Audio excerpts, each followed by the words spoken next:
Selamat sore anak-anak sekolah minggu. Kita akan segera memulai ibadah sekolah minggu pada sore hari ini. Anak-anak bangkit berdiri semuanya. Kita akan memulai ibadah ini. Kita akan menyanyikan lagu dari Selamat Sore Bapa.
Berdoa kepada Tuhan.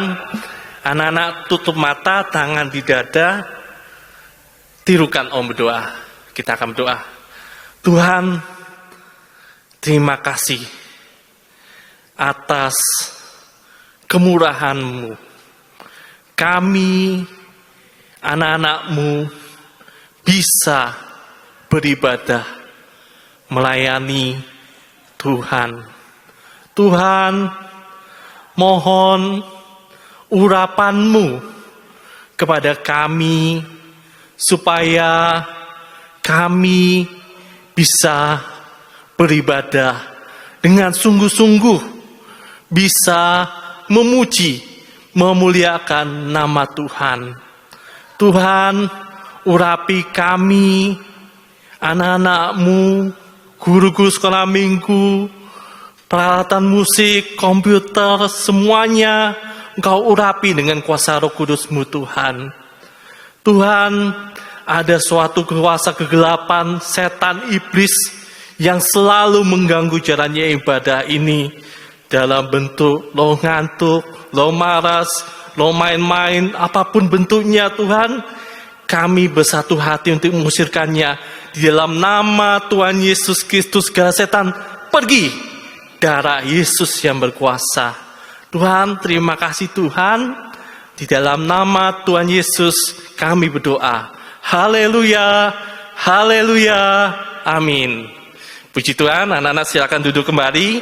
Kita akan lanjutkan pujian kita dari Tanganku Kerja Buat Tuhan. Dengan bersukaria.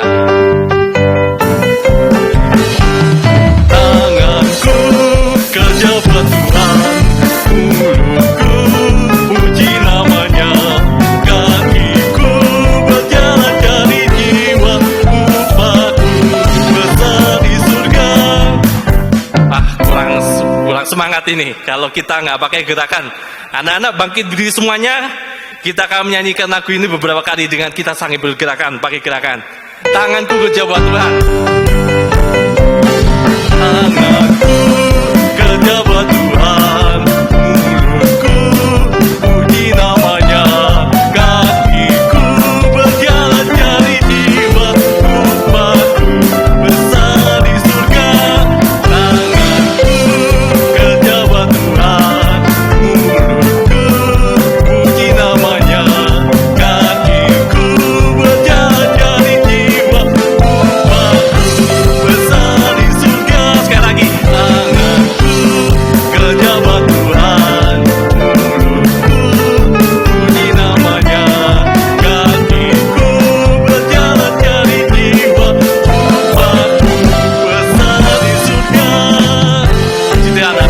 duduk kembali.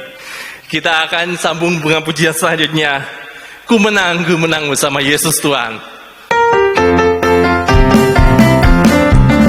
Ku menang bersama Yesus Tuhan. Ku menang di dalam peperangan. Ku menang atas segala setan. Haleluya, haleluya, ku menang. Haleluya, dia bangkit. Haleluya, dia hidup. Haleluya, dia naik. Oh El Kudus, ku menang bersama Yesus Tuhan. Ku menang di dalam peperangan. Ku menang atas segala setan. Haleluya, haleluya,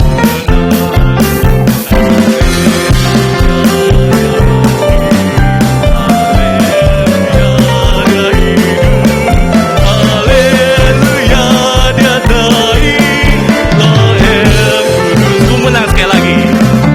Ku menang bersama Yesus Tuhan. Ku menang di dalam peperangan. Ku menang atas segala setan. Haleluya, haleluya, ku menang. Haleluya, dia bangkit. Haleluya, dia hidup. Haleluya, dia naik. Oh El Kudus turun. Puji Tuhan. Anak-anak, kita akan mendengarkan pengumuman yang akan ditampilkan. Anak-anak, ibadah sekolah minggu onsite di gereja setiap di Surabaya pukul 9.15, di Malang pukul jam 10, di Medan pukul 9.15, Jakarta pukul 16.00. Setiap kali beribadah, anak-anak harus berpakaian yang rapi. Jangan lupa disiapkan Alkitab dan alat tulisnya untuk yang sudah bisa membaca dan menulis. Ringkasan firman Tuhan, link YouTube, tugas atau kegiatan sekolah minggu bisa dilihat di Google Classroom dengan kode KISETYINP. Anak-anak yang ikut orang tua beribadah di gereja hari Minggu, hari Selasa atau hari Kamis ataupun ikut dengan kakaknya hari Sabtu.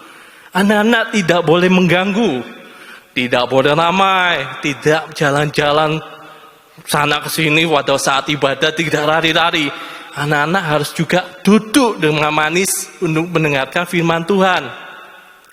Anak-anak, minggu depan tanggal 22 adalah ibadah Natal sekolah minggu di Malang. Jadi, dan juga anak-anak yang ikut dalam ibadah Natal di onsite di gereja, anak-anak bisa datang ke gereja, bisa mengundang teman-temannya kalian yang lainnya yang tidak pada saat itu tidak beribadah Natal, bisa mengundang. Tetapi anak-anak jangan lupa memberitahukan kepada om tante guru-guru sekolah minggu supaya bisa disiapkan. Ya, anak-anak jangan lupa minggu depan kita akan beribadah Natal. Anak-anak, kita bangkit berdirinya semuanya. Kita akan mendengarkan firman Tuhan. Kita akan menyanyikan lagu Roh Kudus yang manis. Anak-anak bangkit berdiri, kita mendengarkan firman Tuhan. Dengan segenap buka hatiku.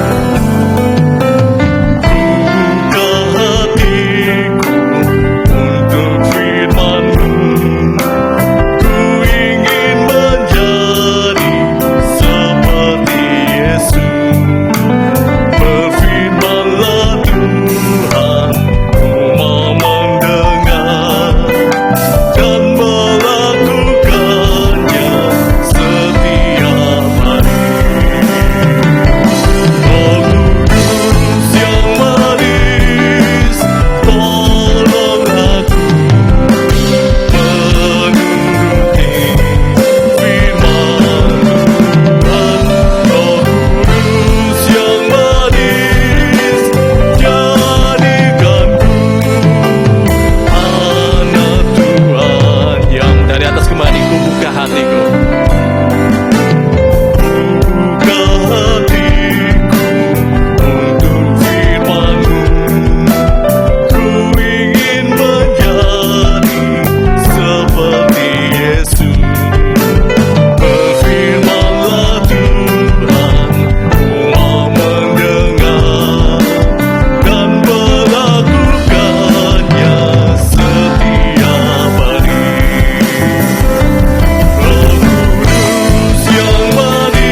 tangan di dada, tangan dilipat, mata ditutup, anak-anak tirukan om doa. Tuhan, terima kasih. Kami sudah memuji Tuhan. Sebentar lagi kami mau mendengarkan firman Tuhan. Tuhan, mohon urapan kuasa Roh Kudus-Mu kepada kami, supaya kami, anak-anak-Mu, bisa mendengarkan firman dengan sungguh-sungguh, bisa mengerti, bisa percaya, bisa yakin, sampai anak-anak-Mu bisa mempraktekkan firman Tuhan. Tuhan, kami tak mampu apa-apa. Tuhan, kami mohon uluran tangan-Mu kepada kami. Tuhan, terima kasih. Ada kuasa kegelapan, setan, iblis yang coba mengganggu jalannya pemberitaan firman. Baik roh ngantuk, roh malas, roh main-main, apapun bentuknya, kami usirkan di dalam nama Tuhan Yesus Kristus. Setan, pergi. Darah Yesus yang berkuasa. Tuhan, terima kasih. Haleluya, haleluya, amin. Puji Tuhan, anak-anak, disiapkan Alkitabnya semuanya. Siapkan Alkitabnya, buku tulisnya. Kita akan mendengarkan firman Tuhan. Jadi anak-anak yang sudah besar, yang sudah bisa membaca, dibuka Alkitabnya. Bisa dibuka Alkitabnya, kita akan mendengarkan firman Tuhan. Judulnya, hari ini kita akan mendengarkan firman Tuhan, judulnya adalah Tangan Paulus digigit ular. Tangan Paulus digigit ular. Jadi Paulus dan seekor ular. Jadi anak-anak, Paulus dan seekor ular. Judulnya firman Tuhan ini adalah Paulus dan seekor ular. Jadi anak-anak bisa membaca di Kisah Rasul, ayat 2, pasal 28 ayat 1 sampai 10. Kisah Rasul 28 ayat 1 sampai 10. Oh, bacakan ya. Anak-anak yang belum bisa membaca bisa mendengarkan, melihat video ini. Kisah Rasul 28 ayat 1 sampai 6. Om bacakan. Setelah tiba dengan selamat di pantai, barulah kami tahu bahwa daratan itu adalah Pulau Malta. Ayat yang kedua, penduduk pulau itu sangat ramah terhadap kami. Mereka menyalakan api besar dan mengajak kami semua ke situ karena telah mulai hujan dan hawanya dingin. Ayat yang ketiga, ketika Paulus memungut seberkas ranting-ranting dan meletakkannya di atas api, keluarlah seekor ular bludak karena panasnya api itu lalu menggigit tangannya. Ayat yang 4, ketika orang-orang itu melihat ular itu terpaut pada tangan Paulus, mereka berkata seorang kepada yang lain, orang ini sudah pasti seorang pembunuh. Sebab meskipun ia telah luput dari laut, ia tidak dibiarkan hidup oleh Dewi Keadilan. Ayat 5, tetapi Paulus mengibaskan ular itu ke dalam api, dan ia sama sekali tidak menderita sesuatu. Ayat 6, namun mereka menyangka bahwa ia akan bengkak atau akan mati rebas ketika itu juga. Tetapi sekian lama sesudah lama menanti-nanti, mereka melihat bahwa tidak ada apa-apa yang terjadi padanya. Maka sebaliknya mereka berpendapat bahwa ia seorang dewa. Jadi anak-anak, kapal yang membawa Paulus karam. Jadi Paulus beserta semuanya sampai di pantai, sampai di Pulau Malta. Jadi pada saat itu hujan telah turun dan hawanya dingin.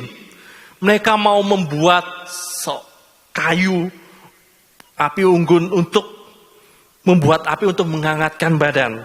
Jadi Paulus pada itu juga mengumpulkan ranting-ranting. Jadi Paulus mengumpulkan ranting-ranting di tengah hujan yang lebat. Ia tidak melihat ular yang bersembunyi di dalam ranting itu. Ular bludak adalah ular yang berbisa. Jadi ular itu tiba-tiba menggigit tangan Paulus. Tangan Rasul Paulus digigit. Dan orang-orang yang melihatnya, wah, kalau ular itu, ular berbisa itu menggigit orang, pasti orang itu akan mati. Berarti Rasul Paulus pasti akan juga, orang itu akan mati juga. Mereka menunggu. Mereka menunggu-nunggu mereka. Oh, pasti Rasul Paulus ini pasti akan mati, bengkak, demam, sampai meninggal. Tetapi pada waktu itu Rasul Paulus tidak menderita sesuatu. Jadi anak-anak, keadaan di Pulau Malta pada waktu itu hawanya dingin. Hawanya dingin ini menuju apa? Musim dingin. Menunjuk musim dingin. Jadi anak-anak, di akhir zaman ini terjadi musim dingin. Kalau dingin apa? Berarti tidak panas. Dingin apa?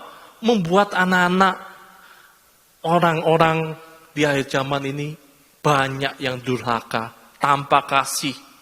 Tidak panas, tidak setia berkorban-korban, tetapi banyak melakukan dosa-dosa.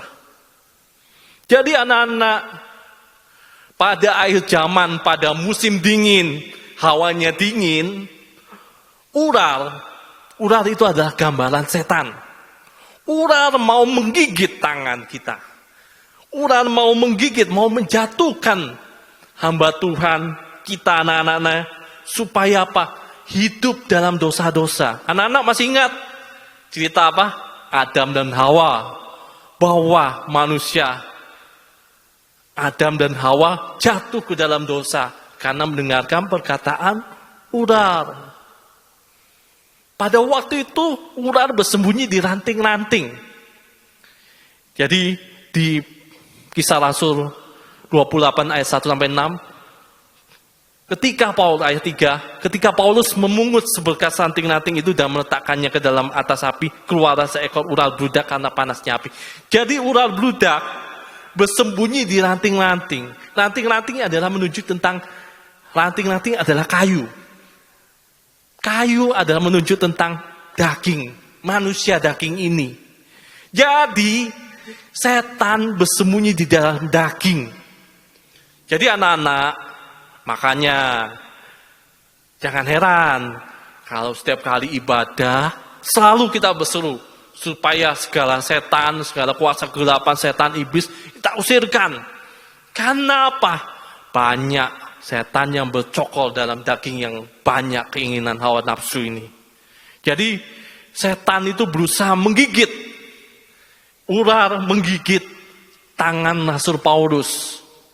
Ular menggigit tangan Rasul Paulus maksudnya apa? Ular menggigit tangan Rasul Paulus maksudnya apa? Kita baca di 1 Korintus 16 ayat 21. 1 Korintus 16 ayat 21. Dengan tanganku sendiri aku menulis ini, salam dari Paulus. Kita baca lagi di Galatia 6 ayat 12. Ayat yang 11 mulai dari ayat 11. Lihatlah bagaimana besarnya huruf-huruf yang kutulis kepadamu dengan tanganku sendiri. Ayat 12. Mereka yang secara lahiriah suka menonjolkan diri, mereka yang berusaha memaksa kamu untuk bersunat hanya dengan maksud supaya mereka tidak dianiaya karena salib Kristus. Jadi anak-anak, di 1 Korintus 16 ayat 21 dan Galatia 6 ayat 11 sampai 12, maksudnya apa?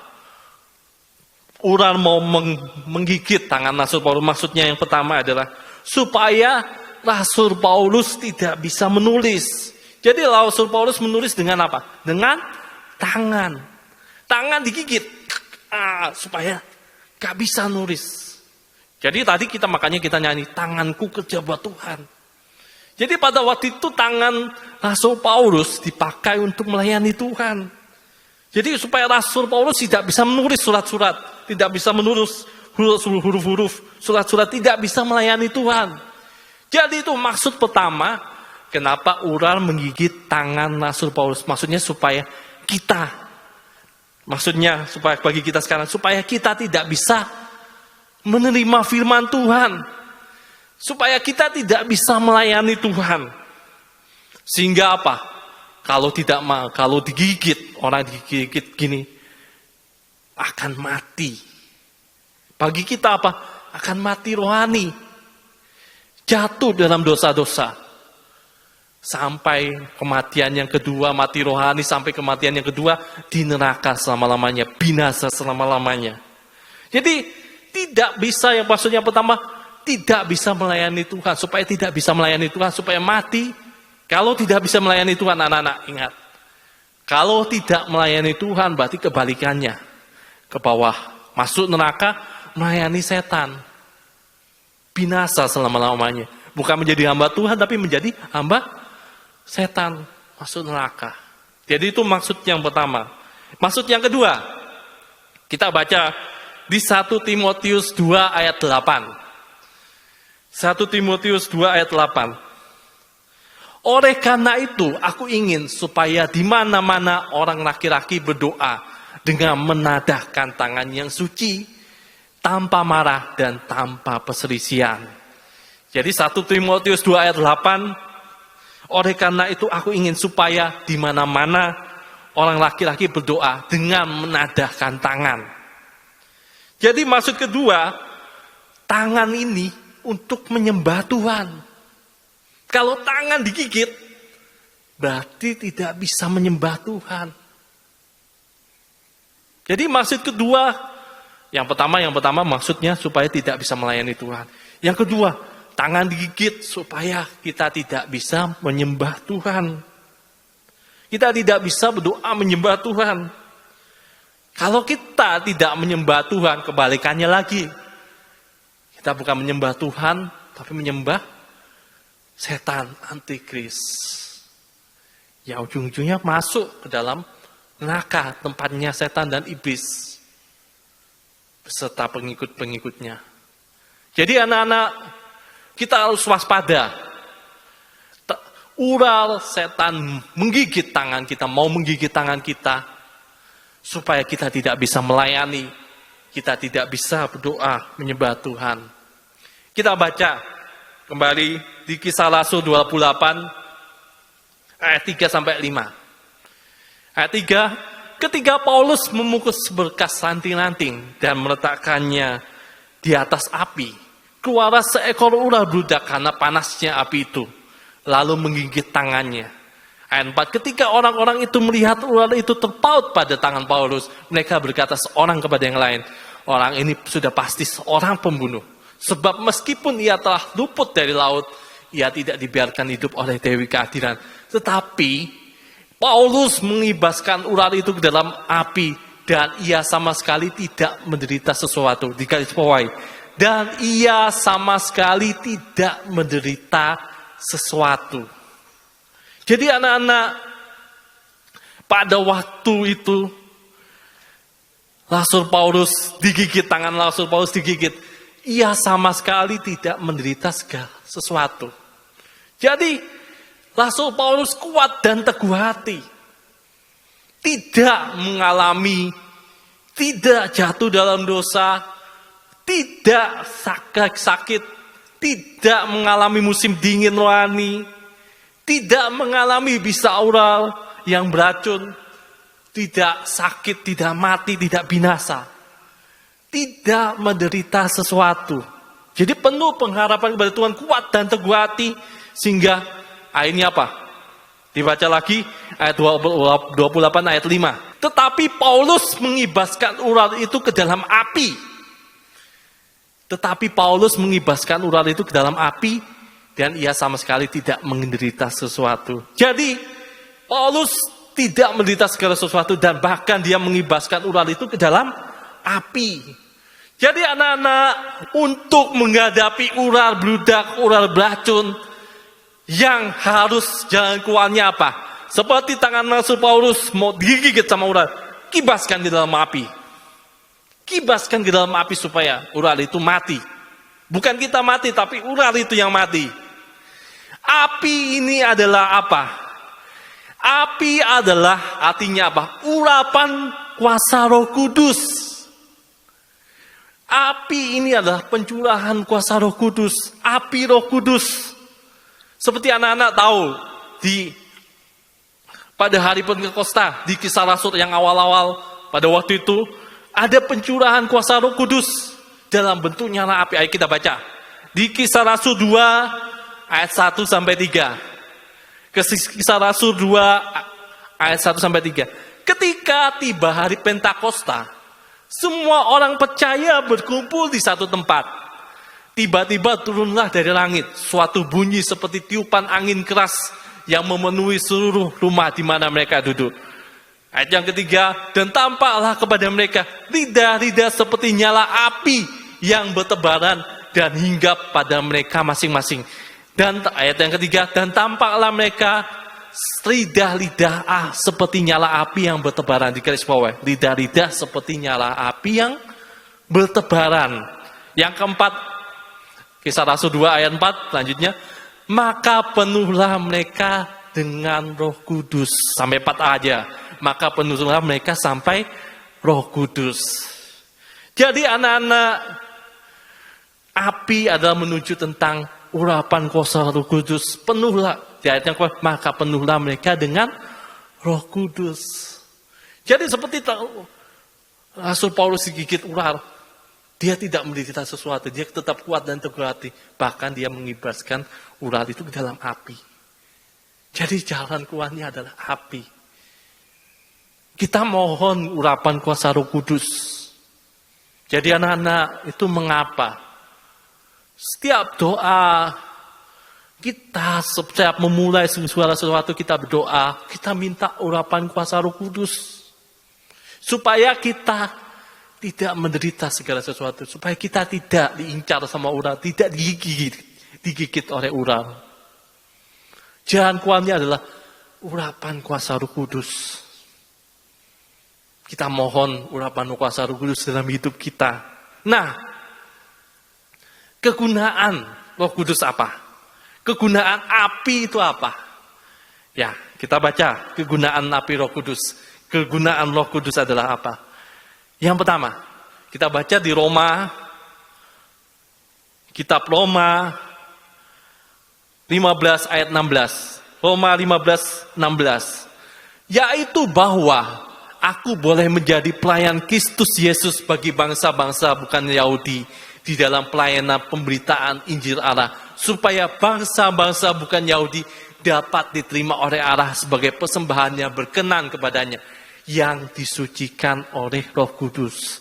Di garis bawah, sebagai persembahan yang berkenan kepadanya, yang disucikan oleh Roh Kudus. Jadi anak-anak, kegunaan Roh Kudus yang pertama, sebagai perkembangan yang berkenan kepadanya, yang disucikan oleh Roh Kudus. Jadi anak-anak, kegunaan Roh Kudus yang pertama adalah menyucikan tabiat kafir, bangsa kafir yang busuk, yang penuh dengan kelemahan, dibakar supaya apa? Menjadi persembahan yang berkenan. Persembahan yang berkenan maksudnya persembahan yang berbau harum di hadapan Tuhan. Persembahan yang berbau harum di hadapan Tuhan, yang bisa dipakai oleh Tuhan. Bau harum adalah apa? Seperti menjadi kesaksian. Jadi bukan bau busuk. Jadi kalau ada, jangan kita, jadi kegunaan api Roh Kudus supaya kita bisa menyebarkan bau harum. Anak-anak Tuhan harus menjadi terang, harus menjadi teladan. Anak-anak Tuhan harus menjadi anak Tuhan yang baik, bisa menjadi kesaksian kepada orang-orang di sekeliling kita. Jangan menjadi persembahan yang berbau busuk. Anak Tuhan, setiap hari Minggu ke gereja, tapi di sekolah nyontek, bohong, suka mukul-mukul temannya, suka berbicara kotor. Jangan, itu busuk. Orang tutup itu. Tapi kita harus menjadi persembahan yang berbau harum.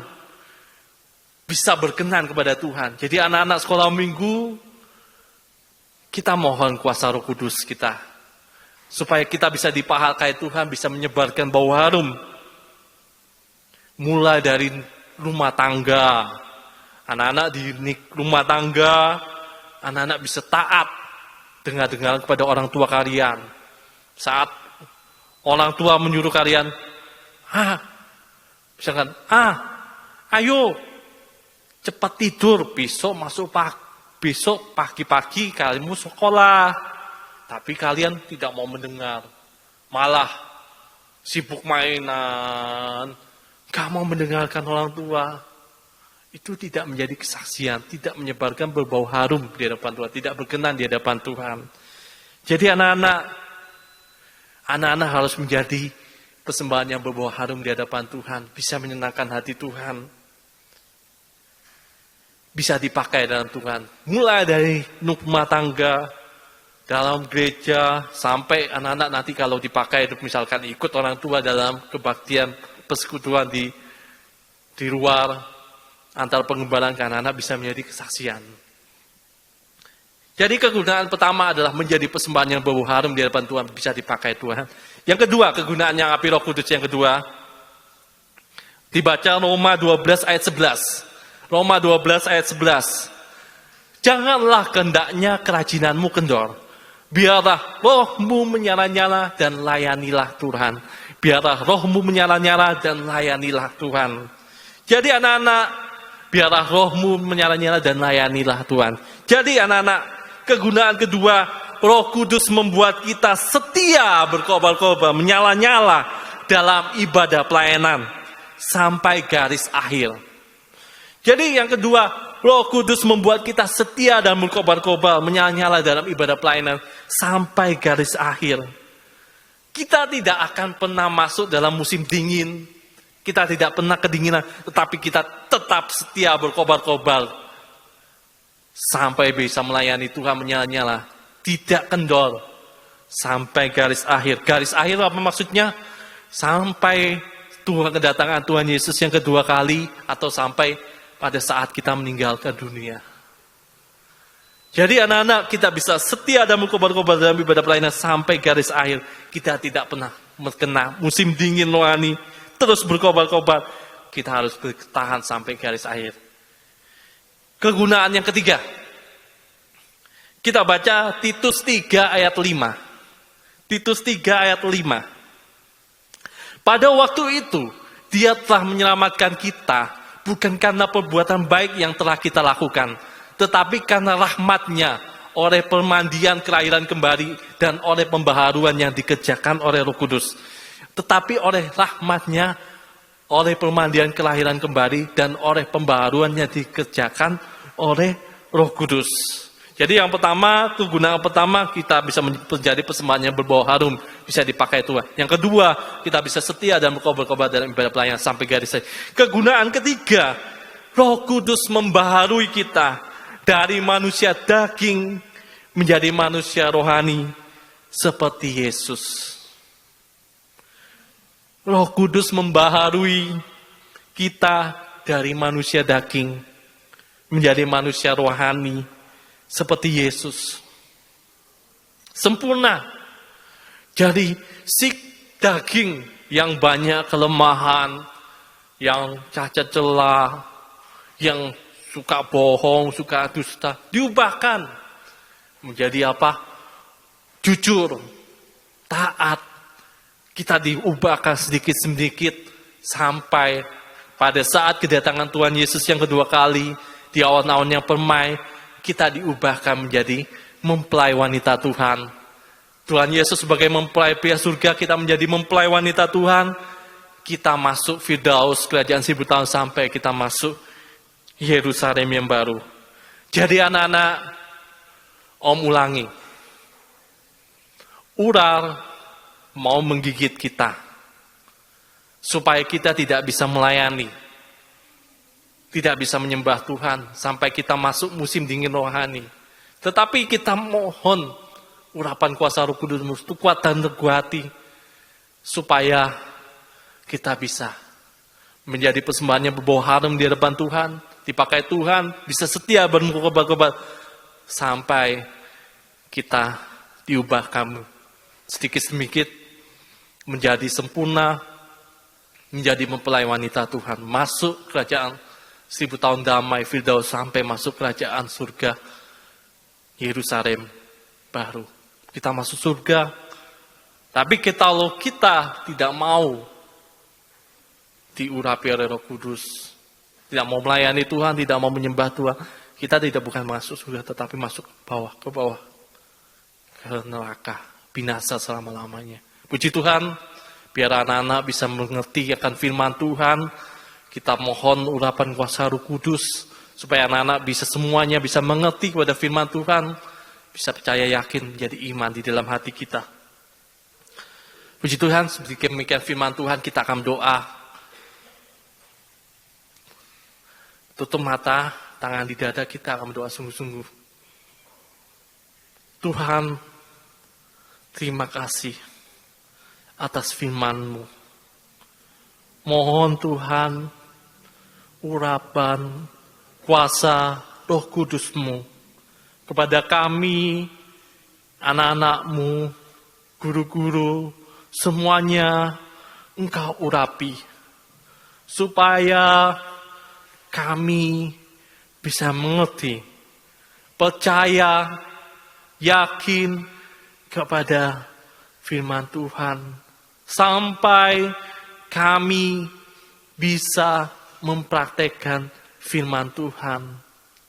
Tuhan, guru-guru kami, orang tua kami, mohon Engkau berkati, Engkau selamatkan, Engkau sucikan sampai sempurnakan mereka. Anak-anak dan guru-guru sekolah minggu yang tidak bisa hadir karena sakit penyakit, karena kelemahan, persoalan, Tuhan sembuhkan. Tuhan bukakan jalan. Tuhan tolong mereka bisa bersama kami beribadah melayani Tuhan. Bisa berkumpul bersama kami. Tuhan, terima kasih. Segala kuasa kegelapan yang coba mengganggu kami, setan, iblis, kami usirkan di dalam nama Tuhan Yesus Kristus. Segala setan, pergi, darah Yesus yang berkuasa. Tuhan, terima kasih Tuhan. Di dalam nama Tuhan Yesus Kristus kami berdoa. Haleluya, haleluya, amin. Puji Tuhan.